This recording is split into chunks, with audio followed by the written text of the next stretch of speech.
Hi there, I'm here from a health and wellness channel. And today we going to be talking about how to lose your belly fat when you are a 70-year-old woman.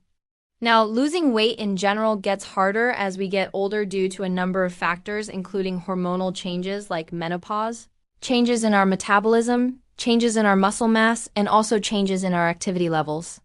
But losing your belly fat can be even more difficult than losing weight in general because belly fat has its own special challenges. It's closer to your center of mass, so it doesn't cost too much energy to maintain. So we gonna talk about some special tips that you can use to help you lose your belly fat. Okay, the first thing you need to do is make sure you have a purpose for why you want to lose your belly fat. You need to have a strong reason, something that really inspires you and motivates you. I had a patient who was in her late 60s and she came to me and she said, "I want to look good in a bikini." She said, "My husband left me and I've got a hot date coming up and I want to look good for him." Now that was a great reason. That was a very powerful reason for her to lose the weight. But if you don't have a strong reason for wanting to lose the weight, you're not going to be motivated to go through the process of actually changing your habits. So you want to write down why you want to lose your belly fat. Is it to improve your health? Is it to keep up with your grandchildren? Is it to look good in a bathing suit? Whatever your reason is, write it down and put it somewhere where you can see it every day.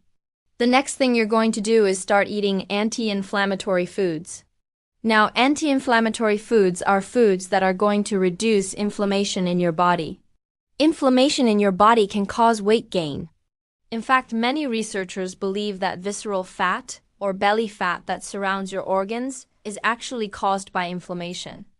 Visceral fat releases inflammatory chemicals which then create more inflammation, which then causes more belly fat. So you want to break this cycle by starting to eat anti-inflammatory foods. What are some examples of anti-inflammatory foods? Well, fatty fish like salmon and mackerel and sardines are great sources of omega-3 fatty acids, which are very anti-inflammatory. Also, nuts and seeds like chia seeds and flax seeds and walnuts are great sources of fiber and healthy fats, which are also anti-inflammatory. Now, fruits and vegetables are loaded with antioxidants that fight free radicals and reduce inflammation. So start eating plenty of those. I recommend at least 5 servings of fruits and veggies per day. And finally, green tea is another powerful anti-inflammatory beverage that you can drink. The next step is to start eating more protein. Protein helps you feel full. In fact, protein is the most satiating macronutrient. So by adding more protein to your diet, you're going to feel full faster and you're going to stay full longer. This is going to help you reduce the amount of calories you consume throughout the day. So what are some easy ways to add more protein to your diet? Well, if you eat meat, you can add more chicken and fish to your diet. If you're a vegetarian, you can add more beans and lentils to your diet. You can also add a scoop of protein powder to your morning smoothie. Another great way to add protein to your diet is to use Greek yogurt. Greek yogurt is high in protein and low in fat and calories. So you can use that instead of mayonnaise or sour cream in some of your recipes. And finally, nuts and seeds are another great source of protein. So add those to your diet as well. Another great tip is to start fasting. Fasting helps you burn off the old glucose and the stored glucose, which is stored as fat. Now, I know some people think that fasting means you're not eating anything, but that's not true. There are different levels to fasting. The one I recommend to my patients is called intermittent fasting. With intermittent fasting, you're simply skipping breakfast and only eating during a 6-hour window. For example, you could start your first meal at lunch and your last meal at dinner. By doing this, you're going to give your body time to burn off all the excess glucose. And since glucose is the primary fuel source for cancer cells, fasting is an excellent anti-cancer strategy. Now, there are other types of fasting that you can do, like periodic prolonged fasting, where you might fast for 24 hours once a week.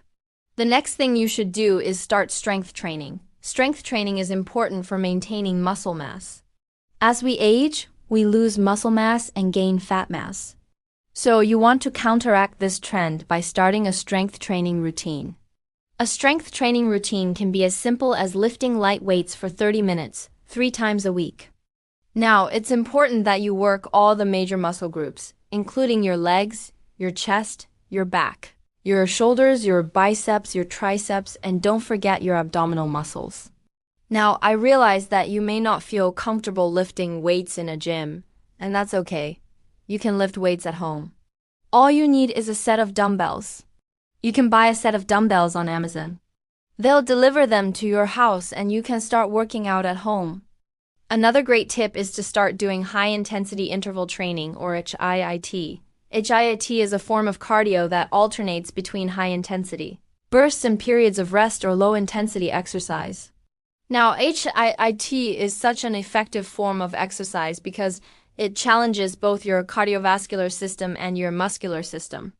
HIIT is also great for burning fat because it burns off excess glucose, which otherwise would be stored as fat. You can do HIIT with either cardio machines like a treadmill or an elliptical, or you can do it with body weight exercises like burpees and push-ups and squats. Now, burpees are a great exercise because they challenge almost every major muscle group in your body. Another great exercise is the squat, which primarily works your lower body, including your glutes and your hamstrings and your quads. Another great exercise is the lunge, which also works your lower body. Now, if you want to target your upper body, you can try push-ups. If you're unable to do regular push-ups, you can do them on your knees. Another great exercise is the plank. The plank primarily works your core, including your abs and your obliques and your back muscles. So start incorporating some of these exercises into your workout routine. And the final tip I have for you is to get enough sleep. Getting enough sleep is crucial for weight loss. When you're well rested, you're less likely to impulsively reach for food. Sleep deprivation causes stress, which raises your cortisol levels. Cortisol is a hormone that can stimulate appetite and cause weight gain. So aim for 7 to 8 hours of sleep each night. Now, before we go, I want to share with you a success story of a patient of mine. This patient was in her late 60s and she came to see me because she wanted to lose weight. She had tried everything, but nothing worked. She was on medication for hypothyroidism and diabetes, and she was also postmenopausal. So I helped her make some changes to her diet. I taught her about fasting and I recommended that she start strength training. Now, at first she resisted. She didn't want to take medication, and she definitely didn't want to lift weights. But after a few months, she started seeing some results, and she became more motivated. She started following my recommendations, and she eventually lost 40 pounds and reversed her diabetes. And today she continues to live a healthy lifestyle, and she looks amazing. Well, I hope this video was helpful. If it was, please give it a thumbs up. And if you have any questions, please leave them in the comments section below. Remember, you're never too old to set a new goal and achieve it. Well, thanks for watching, and I'll see you in the next video.